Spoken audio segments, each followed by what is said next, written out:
خاص طور پر ڈاکٹر زاہد صاحب، گیلانی صاحب اور جتنے بھی اساتذہ اور طلبہ طالبات ہیں، سب کا شکر گزار ہوں کہ آپ نے مجھے آج یہاں دعوت دی اور چائنا کے قومی دن کے موقع پر مجھے بات چیت کرنے کا موقع دیا۔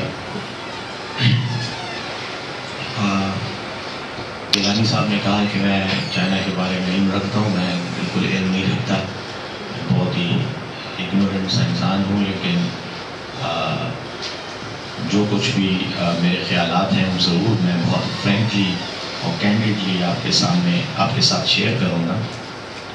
میری ایک بنیادی جو پرابلم ہے، کمزوری ہے، وہ یہ ہے کہ میں کبھی تقریر تیار کر کے نہیں لاتا، جو سنتا ہوں محفل میں بس اسی پہ اپنے تھاٹس کو فارمولیٹ کر کے رکھتا ہوں۔ اس میں کوئی چیزیں ریفائنڈ ہوتی ہیں اور کچھ چیزیں بہت را فارم میں ہوتی ہیں، تو میری کسی بات میں یقیناً جہالت کی اگر آپ کو جھلک نظر آئے، علمی کی جھلک نظر آئے تو اس کو آپ اگنور کریں، اور جہاں کوئی اچھی بات کروں تو اس کی ضرور تعریف کریں۔ باقی جہاں تک چین کا تعلق ہے، میں تھوڑا لائٹر اس پہ نوٹ پہ بات کروں گا۔ میرا چین کے ساتھ خود بھی ایک تھوڑا بہت تعلق رہا ہے، وے بیک ان 2000 ارلی 2000 بلکہ مڈ 2000 میں جب پرویز مشرف صاحب پاکستان کے پریزیڈنٹ تھے تو ان کے ساتھ مجھے وہاں جانے کا ایک سرکاری وزٹ کا موقع ملا۔ اس کے بعد میں 3-4 مرتبہ اور بھی چائنا گئے اور مختلف علاقے وزٹ کیے، لیکن سرکاری وزٹس میں آپ کو پتہ ہے زیادہ وہ پروٹوکول کی مجبوریاں ہوتی ہیں، آپ کو وہی دکھایا جاتا ہے جو دکھانا چاہیے کو یا جو وہ دکھانا چاہتے ہیں، تو آپ کلوزلی پبلک انٹریکشن سے تو محروم رہتے ہیں۔ لیکن بہر صورت China is an interesting region, and ہمیشہ سے میں نے چائنا کے کلچر میں چائنا کی جو اینشینٹ اور ماڈرن فلاسفی ہے سب کو سمجھنے کی کوشش اپنے انداز میں کی ہے۔ میں سمجھتا ہوں کہ جہاں تک چین کے جغرافیائی محل وقوع کا تعلق ہے تو ہر لحاظ سے وہ ہمارے لیے ایک ہمارے اور اس کے تعلقات کے وہ ایک بنیادی اہمیت کے حامل ہیں۔ چین ہمارا پڑوسی بھی ہے، جغرافیائی ہمارا ایک تعلق ہے اس کے ساتھ، ہسٹوریکل ریلیشن شپ نیچرلی اپنی جگہ پر ہے، اور چین سے ہمیں کئی اسباق ہم حاصل کر سکتے ہیں، اور اس میں میرے خیال میں جو میں جتنا چین کو سمجھا ہوں یا چین کی ہسٹری کا تھوڑا بہت مجھے کی جو معلومات ہیں ان کے مطابق میں یہ سمجھتا ہوں کہ چین نے ہمیں جو سب سے زبردست سبق دیا ہے، لیسن دیا ہے ہسٹوریکل انالیسس کے نتیجے میں، وہ بہت امپورٹنٹ ہے، اور اس کی اہمیت اس لیے ہے کہ میرے خیال میں اپنے حال کو سمجھنے کے لیے اور اپنے مستقبل کا لائحہ عمل مرتب کرنے کے لیے انسان کو ماضی کا تجزیہ کرنا چاہیے اور بہت غور سے کرنا چاہیے، انالیٹیکلی کرنا چاہیے، سائنٹیفکلی کرنا چاہیے اور ریشنلی کرنا چاہیے، اور تبھی آپ تاریخ کے مطالعے سے کچھ حاصل کر سکتے ہیں۔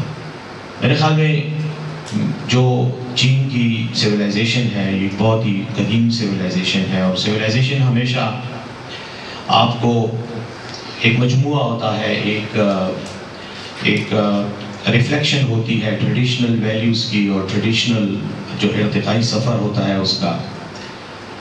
میں پرسنلی سمجھتا ہوں کہ اگر ہم چین کو دیکھیں تو جو سب سے امپورٹنٹ لیسن ہمیں ہسٹوریکلی ملتا ہے وہ یہ ہے کہ چین کے اندر قومی لیول پر، نیشنل لیول پر ایک کیپیبلٹی ٹو اڈیپٹ ہے. ایڈیپٹیشن جو کہ ایک زندہ جانداروں کی ایک کوالٹی ہے، characteristics of living beings. Chinese civilization کو میں اس لیے لیونگ سویلائزیشن کہتا ہوں. بعض سویلائزیشن ڈیڈ ہو جاتی ہیں، بعض سویلائزیشن ڈورمنٹ ہو جاتی ہیں. تاریخ کے ایک خاص حصے میں، ایک خاص موڑ میں، ایک خاص فیز میں جا کے وہ انجماد کا شکار ہو جاتی ہیں. اور میں مثالیں نہیں دوں گا، نہ نام لوں گا، لیکن اگر ہم اپنے ارد گرد دیکھیں تو ہمیں اندازہ ہو سکتا ہے کہ ہماری سویلائزیشن ہے یہ بہت ہی قدیم سویلائزیشن ہے. اور سویلائزیشن ہمیشہ آپ کو ایک مجموعہ ہوتا ہے، ایک ریفلیکشن ہوتی ہے ٹریڈیشنل ویلیوز کی اور ٹریڈیشنل جو ارتقائی سفر ہوتا ہے اس کا. میں پرسنلی سمجھتا ہوں کہ اگر ہم چین کو دیکھیں تو جو سب سے امپورٹنٹ لیسن ہمیں ہسٹوریکلی ملتا ہے وہ یہ ہے کہ چین کے اندر قومی لیول پر، نیشنل لیول پر ایک کیپیبلٹی ٹو اڈیپٹ ہے. ایڈیپٹیشن جو کہ ایک زندہ جانداروں کی ایک کوالٹی ہے، characteristics of living beings. Chinese civilization کو میں اس لیے لیونگ سویلائزیشن کہتا ہوں. بعض سویلائزیشن ڈیڈ ہو جاتی ہیں، بعض سویلائزیشن ڈورمنٹ ہو جاتی ہیں. تاریخ کے ایک خاص حصے میں، ایک خاص موڑ میں، ایک خاص فیز میں جا کے وہ انجماد کا شکار ہو جاتی ہیں. اور میں مثالیں نہیں دوں گا، نہ نام لوں گا، لیکن اگر ہم اپنے ارد گرد دیکھیں تو ہمیں اندازہ ہو سکتا ہے کہ ہماری تہذیب جو ہیں وہ شاید ایور ایوالونگ پروسیس سے نہیں گزرتی ہیں. خاص سٹیج کے بعد ان میں انجماد کی کیفیت پیدا ہو جاتی ہے. اور وہ انجماد کی کیفیت سب سے پہلے آپ کی انٹلیکچوئل جو ایولیوشن ہے اس میں آ جاتی ہے. جو آپ کا شعوری ارتقاء ہے اس میں اس کی رفتار کم ہو جاتی ہے، اس کے اندر اسٹیگنیشن پیدا ہوتی ہے، ڈورمنٹ کیریکٹرسٹکس ابھر آتے ہیں، اور اس کے بعد تہذیب جو ہے وہ ڈکلائن کی طرف سے جانی شروع ہو جاتی ہے. دس از ہاؤ میری ناقص رائے میں جو جتنا میں سمجھا ہوں سویلائزیشنس کو اور سویلائزیشنس کے ارتقاء کو، تو میرا خیال میں یہ ایک کامن فیچر ہے. لیکن چین کی سویلائزیشن کو جب میں دیکھتا ہوں تو میں دو چیزیں میرے سامنے آتی ہیں. ایک تو ان کا ایک inclusive approach. Now all of you are scholars of China، اس لیے آپ کے سامنے بات کرتے ہوئے میں یقیناً ہچکچا بھی رہا ہوں، اور یقیناً مجھے ایک ہیزیٹیشن بھی ہوتی ہے بہت زیادہ وہ کرنے کی، دعوے کرنے کی. لیکن میں دعویٰ تو نہیں کر رہا، البتہ یہ سمجھتا ہوں کہ جتنا میں نے سمجھا ہے چائنا کی تاریخ کو اور تہذیب کو، تو میں سمجھتا ہوں کہ ایک تو ان کے اندر انکلوسیونیس ہے، بہت ہی انٹروورٹس قسم کی ایک سویلائزیشن ہے. ہسٹوریکلی ہمیشہ انہوں نے اپنے آپ کو چائنا کی باؤنڈری میں رکھا ہے، اور بہت اسٹرانگ ایتھنک ایک وہ ہے، ان کی آئیڈینٹی ہے. ان کا جو ایتھنک، چاہے وہ چائنا کے کسی بھی ریجن سے تعلق رکھتے ہوں، لیکن وہ جو ریشیل ان کی کنفیگریشن ہے اس پہ وہ بڑا پرائڈ، فخر محسوس کرتے ہیں، اور وہ شناخت کا ان کا ایک بنیادی عنصر بھی ہے. شاید یہ ان کی پازیٹیو سائڈ بھی ہے، ان کا ایک اچھا وہ بھی ہے، پہلو بھی ہے. لیکن دوسری طرف شاید یہ وہ پہلو ہے جس نے ان کو ایک چائنا کی حدود سے باہر نکل کر دوسرے ریجنز کو متاثر کرنے سے شاید تھوڑا سا روکا ہوا ہے بنسبت ان قوموں کے جو ہسٹری میں یورپینز کی مثال دوں گا میں، عرب سویلائزیشن کی مثال دوں گا، جو پوسٹ اسلامک عرب سویلائزیشن تھی، جو بہت زیادہ تیزی سے پھیلی اور جس نے دنیا کو متاثر کیا، ایکسپورٹ کیے اپنے آئیڈیاز اور اپنے ریولوشن کو. اسی طرح یورپین سویلائزیشن جب گروتھ شروع ہوئی کولونیل دور کے دوران، تو انہوں نے بھی، ان کا بھی یہی تھا، گلوبل امپیکٹ حاصل کرنے کے لیے، گلوبل انفلوئنس کے لیے انہوں نے وہ کیا، اور اس کے نتائج آج ہمارے سامنے ہیں. چائنیز کے اندر میں نے دیکھا ہے، یا میں نے جتنا سمجھا ہے، اور maybe I am wrong, but this is how I look at the Chinese characteristics, national characteristics, کے وہ انٹروورٹس رہے ہیں کسی حد تک. بہت زیادہ ایکسپینشنسٹ آئیڈیاز ان کے نہیں ہیں، امپیریلزم کے آئیڈیاز ان کے نہیں ہیں. لیکن ساتھ ہی ساتھ ایک اور جو میں سمجھتا ہوں بہت پازیٹیو کیریکٹرسٹک ہے جس کی طرف میں نے اشارہ کیا شروع میں کہ دیٹ از دی کیریکٹرسٹک اور دا کوالٹی آف ایڈیپٹیشن. انہوں نے ہمیشہ اپنے حالات کے ساتھ ساتھ اور چینجنگ حالات کے ساتھ ساتھ اپنے آپ کو ایڈیپٹ کیا ہے اور وہ نئے چیلنجز کے لیے اپنے آپ کو تیار کیا. اور میں جیسے ابھی ڈاکٹر زاہد صاحب نے بات کی مختصر سے اس میں کہ جب مانارکی ختم ہوئی, بادشاہت وہاں ختم ہوئی اور پوری دنیا میں ایک ڈیموکریٹک ویو آئی جمہوریت کی, یا جمہوریت کو تو نہیں کہوں گا, ریپبلکس کی جو ایج آئی, تو اس میں چائنا بھی اس سفر سے گزرا اور ڈاکٹر سنی ہٹ سین اور یہ جو لوگ تھے انہوں نے یقیناً وہاں پر ایک چائنیز ریپبلک بنائی. ہاویور اپنی انٹرنل جو ان کی ایشوز تھے ان کی وجہ سے وہاں پہ پھر ایک سول وار شروع ہوئی. چینگ کائی شیک اور یہ لوگ آئے سامنے, چیئرمین ماؤ آئے, کمیونسٹ ریولوشن یا سوشلسٹ ریولوشن آیا.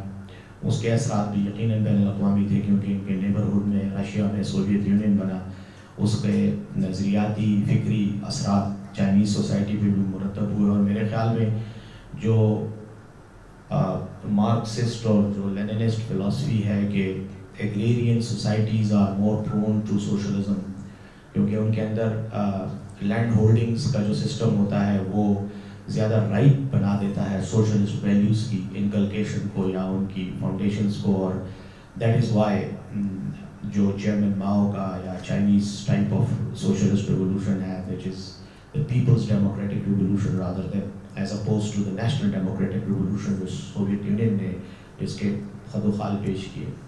تو شاید وہ ان کی سوسائٹی کا بھی ایک نیچرل ایک فیکٹر تھا جس نے اس ریولوشن کو ڈیزائن کیا یا اس کو ماؤنٹ کیا یا اس کی جو ڈائنامکس تھیں ان کو ڈیفائن کیا. ایک چیز جو اس کے بعد میں تھوڑا اسکپ کروں گا کہ سوشلسٹ ریولوشن کے دوران کیا ہوا کیا نہیں ہوا, you are more well informed as opposed to me, آپ میرے سے زیادہ سمجھتے ہیں ان چیزوں کو. چائنا کے آپ چائنیز سینٹر کے آپ اسٹوڈنٹس ہیں, ٹیچرز ہیں, لیکن میرا یہ خیال ہے کہ جب دنیا میں تبدیلی آنی شروع ہوئی تو چائنا کے اندر بھی وہ جو ان کا ایک قومی ایک صلاحیت ہے ایڈیپٹیشن کی, انہوں نے دوبارہ اس کو بچایا. ورنہ اس بات کے بھی امکانات تھے کہ مغرب کے اثر کے نتیجے میں اور سوشلزم چائنا میں جو سسٹم سوویت یونین میں اور آل اوور دا ورلڈ جو سوویت بلاک میں ڈس انٹیگریشن ہوئی, شاید اس کے اثرات چائنا پر بھی پڑتے. لیکن آئی بلیو کہ ڈینگ جیاؤپنگ اور یہ جو لوگ تھے ان کے جو نظریات تھے اور وہی جو ایڈیپٹیشن کا عمل ہے اس نے ان کو ٹرن اراؤنڈ کرنے میں مدد دی اور انہوں نے وہ سوشلزم کے ساتھ ساتھ کیپٹلزم کا ایک کنٹرول سا سسٹم انٹروڈیوس کروایا. And I believe that saved their system from getting into the state of anarchy یا ایک ٹرموائل, پولیٹیکل ٹرموائل سے بچ گئے, ابھی تک بچے ہوئے ہیں. میرے خیال میں اگر پاکستان کے کانٹیکسٹ میں ہم اپنے تناظر میں دیکھیں تو ہم چائنا سے یہ سبق ضرور حاصل کر سکتے ہیں کہ کسی تبدیلی کا لازمی طریقہ صرف وائلنس اور تشدد نہیں ہے, یوز آف فورس نہیں ہے, بلکہ political institutions, cultural institutions, social institutions کے ذریعے بھی آپ تبدیلی لا سکتے ہیں اور وہ تبدیلی پازیٹیو بھی ہوتی ہے اور ملک کی ترقی میں بڑا رول بھی پلے کرتی ہے.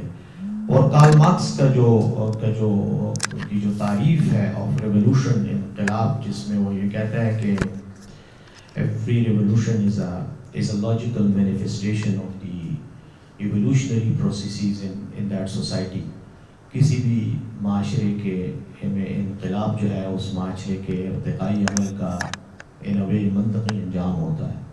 تو I believe کہ چائنا پر یہ شاید چیز جو ہے وہ بہت ثابت آتی ہے کہ چائنا نے ہمیشہ جو ارتقائی سفر کیا اس کے نتیجے میں انقلابی مراحل سے بھی گزرا.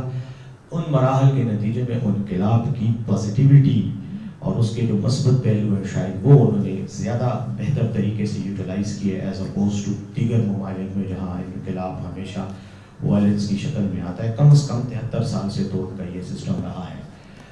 اس سے پہلے یقیناً وہ بھی بلڈ بات سے گزرے ہیں, سول وار میں سے گزرے ہیں, باقی بہت کچھ ہوا ہے. لیکن آئی بلیو کہ فار دا لاسٹ 73 ایئرز جو ان کا گائیڈ اور جو ان کی جو ویژن ہے ان کا گائیڈنگ جو پرنسپلز ہیں ان کی, تو وہ شاید اس معاملے میں بہت ممد و معاون ثابت ہوئے. I believe this is what we can learn from Chinese society. باقی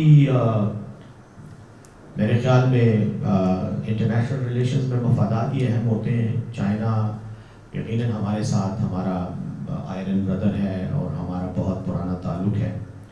اس میں یقیناً انٹرنیشنل اور اکنامک اور ڈپلومیٹک اور جو ہوتے ہیں پولیٹیکل انٹرسٹ بھی ہے, ریجنل انٹرسٹ بھی ہے, وہ ڈائنامکس اپنی جگہ پہ ہیں.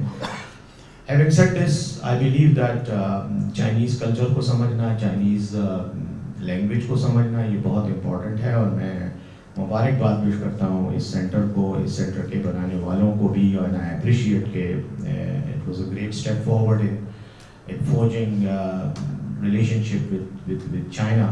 and مجھے یقین ہے کہ آنے والے وقت پہ بھی اس طرح کی سرگرمیاں ہیں یہ انشاءاللہ چائنا اور پاکستان کے تعلقات میں بہت زیادہ ایک پیوٹل رول پلے کریں گے. گیلانی صاحب جو اس پاک چائنا فرینڈشپ کے روح رواں ہیں, ان کو بھی میں مبارکباد پیش کرتا ہوں کہ ایک کیونکہ آج کل دنیا میں جو ڈومیننٹ تھیم ہے وہ میرے خیال میں اسٹیٹ اور state to state and government to government relationship سے زیادہ جو ہے وہ پیپلز ریلیشن شپ ہے, عوام کے بنیاد پر پبلک جو پارٹنرشپ ہوتی ہے اور ایسوسیشن ہوتی ہے, میرے خیال میں وہ زیادہ اسٹرانگ ہوتی ہے. اور چائنا کے ساتھ ہمیں اس معاملے میں بہت زیادہ ایک وہ کرنا چاہیے, تعاون بھی کرنا چاہیے, اور ہمیں اس کے ساتھ ایک اچھا ریلیشن شپ کرنا چاہیے تاکہ فیوچر میں ہم اچھے مضبوط اور دیر پا بانڈنگ کریٹ کر سکیں چائنا کے ساتھ.